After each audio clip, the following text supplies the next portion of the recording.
ఆడపిల్లలు ఈ మాట చేదుగా అనిపిస్తుంది, మీకు వినబుద్ధి కాదు. కానీ వినండి, కొద్దిగా ఓపిక చేసుకొని వినండి. ఎందుకు అంటే పెద్దవాళ్ళ మాట చద్దన్నం మూట అట. అదే మీకు చద్దన్నంలాగా ఉపయోగపడుతుందో, మీ జీవితంలో ఏదో ఒక చిన్న సహాయం చేయడానికి ఉపయోగపడుతుందో తెలియదు. ఎవరో ఒకళ్ళకి తప్పకుండా ఉపయోగపడుతుంది. ఎందుకంటే చిన్న చిన్న మాటల కోసం అడుగులు పుట్టింటి వైపు వేయకండి. పుట్టిల్లు అది పుట్టిల్లు, మీ నాన్నగారి ఇల్లు కాదు. మీరు కొన్ని సంవత్సరాలు ఒక్కసారి వచ్చేసారనుకోండి, అది మీ ఇల్లు కాదు, మీ అత్తగారి ఇల్లే మీ ఇల్లు. అంటే అది అత్తగారి ఇల్లు, ఆ పేరుంది, ఇది పుట్టిల్లు, ఇది పేరుంది కాదు, అదే మీ ఇల్లు. మీరు అక్కడే ఉండాలి. మీరు అక్కడే మీ మంచి చెడు మీరు నిర్ణయించుకోవాలి. చిన్న మాట పెద్ద మాట అందరూ అంటారు. ఏ ఇంట్లో ఉండదు? మీ పుట్టింట్లో లేదా? చిన్న చిన్న మాటలు అనుకోరా?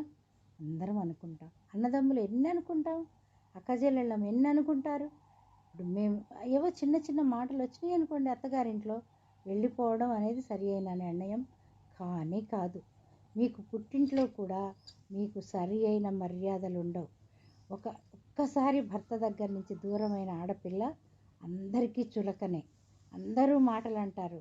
పరువుగా బతకాలి అనుకుంటే ఆడపిల్ల ఎప్పుడు కూడా భర్త దగ్గర నుంచి గుమ్మం బయటికి కాలు వేయద్దు. దయచేసి ఈ మాటలు వినండి. మీరు అడుగు తీసి పుట్టింటి వైపు అడుగు వేసి ఒక్కసారి వెళ్ళి మళ్ళీ వస్తే ఇక్కడ కూడా గౌరవం ఉండదు.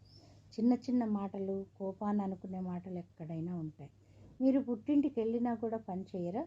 పడుకుంటారా? అక్కడ ఇంకో వదిన ఉంటుంది, ఆ అమ్మాయి ఇంకో ఇంటి నుంచి వస్తుంది కదా. ఆ పిల్ల మీ పని ఆ పని అన్నీ చేయదు కదా. మీరు మీ ఇల్లు అనుకున్నా కూడా మీ నాన్నగారి ఇంట్లో మీ అమ్మగారి జవసత్వాలు కూడా ఉడిగిపోయి ఉంటాయి కదా. ఆమె మీకేం చేయగలదు? మీరే ఆమెకు చేసి పెట్టాలి. ఇంకటువంటిప్పుడు మీరు ఆమెకి వెళ్ళి తలనొప్పిగా మారతారా? తండ్రికి బాధగా మారతారా? తప్పు. అలా అని ఇంకెవరో మగవాడు మంచిగా మాట్లాడుతున్నాడని కూడా కళ్ళెత్తకండి. తప్పు, అవసరం లేదు. ఏ మగవాడైనా భర్తే. భర్త తర్వాతనే ఎవ్వరైనా. భర్తే మిమ్మల్ని ఆపేక్షగా ఆప్యాయతగా చూసుకుంటాడు. ఆయనే మీకు గౌరవం, ఆయన వల్లనే మీకు గౌరవం లభిస్తుంది. ఎక్కడైనా సరే మీ పుట్టింట్లో కూడా మీకు గౌరవం కావాలి అంటే అది భర్త దగ్గర మీరు సక్రమంగా ఉంటేనే. ఒకవేళ పోయిన తర్వాత 1-2 రోజులు మాత్రమే బాగుంటారు, తెల్లవారి తీసేస్తారు, చిరాకుగా మొహాలు పెడతారు. మీరు వేసుకునే ప్రతి ఒక్క చీర దగ్గర నుంచి జాకెట్ దగ్గర నుంచి లెక్కొస్తుంది. మీరే సంపాదించుకున్నా సరే అదే సంపాదించుకొని మీరు బ్రతికేటప్పుడు మీ భర్త దగ్గరే ఉండండి. ఓపిక